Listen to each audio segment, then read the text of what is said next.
ہے صدیق اکبر نبی کریم صلی اللہ علیہ وسلم تشریف لے جا چکے ہیں، حالات اتنے خراب ہیں، گراؤنڈ ریالٹیز یہ ہیں کہ سارے مرتدین جمع ہو کے مدینے پر حملہ کرنے کی تیاری کر رہے، منکرین زکات بھی ان کے ساتھ جمع ہو گئے، سب نے تیاری کی مدینے پر حملہ کر دیں۔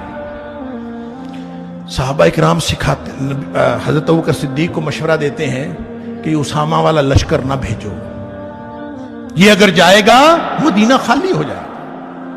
اور مدینہ خالی ہو جائے گا، وہ حملہ کرنے کے لیے تیار بیٹھے ہیں، کیا کریں؟ فرمایا جس لشکر کو بھیجنے کا حکم نبی کریم صلی اللہ علیہ وسلم نے دیا ہے، میرے پاس اس کو روکنے کا اختیار ہی نہیں ہے۔ بھائی امیر المومنین یا خلیفۃ رسول اللہ، حالات اب اجازت نہیں دیتے، لیکن ابوبکر صدیق حالات کو نہیں دیکھتے، نبی کریم صلی اللہ علیہ وسلم کے فرمان کو دیکھتے۔ اب یہ ایمان ہے ان کا کہ حالات جو کہتے ہیں مدینے میں اتنا سناٹا ہو جائے کہ درندے آ کے میری ٹانگوں کو پڑ جائیں تو بھی اس لشکر کو نہیں روک سکتا جس کو بھیجنے کا حکم نبی کریم صلی اللہ علیہ وسلم نے دیا۔ پھر صحابہ اکرام کو ایک بات سوچی، انہوں نے کہا کہ ہم یوں کرتے ہیں کہ کوئی کمزوری پکڑو ابوبکر صدیق رضی اللہ تعالیٰ، جس کوئی ویک پوائنٹ ہوتا ہی ہے ہر بندے کا،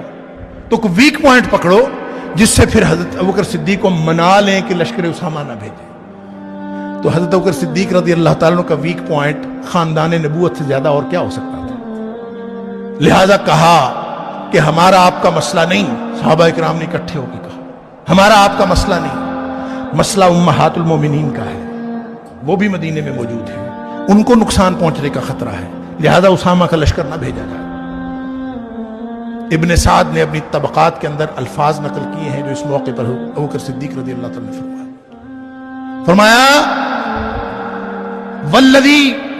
نفسی بیدہ، قسم ہے اس ذات کی جس کے قبضہ قدرت میں میری جان ہے، لو جرت الکلاب بارجل ازواج النبی صلی اللہ علیہ وآلہ وسلم ما رددت جیشا وجہہ رسول اللہ صلی اللہ علیہ وسلم، جنگل کے درندے آ کے امہات المومنین کی ٹانگوں کو پڑ جائیں تو بھی میں اس لشکر کو نہیں روک سکتا جس کے بھیجنے کا حکم نبی پاک صلی اللہ علیہ وسلم اس وہ نہیں روک سکتا۔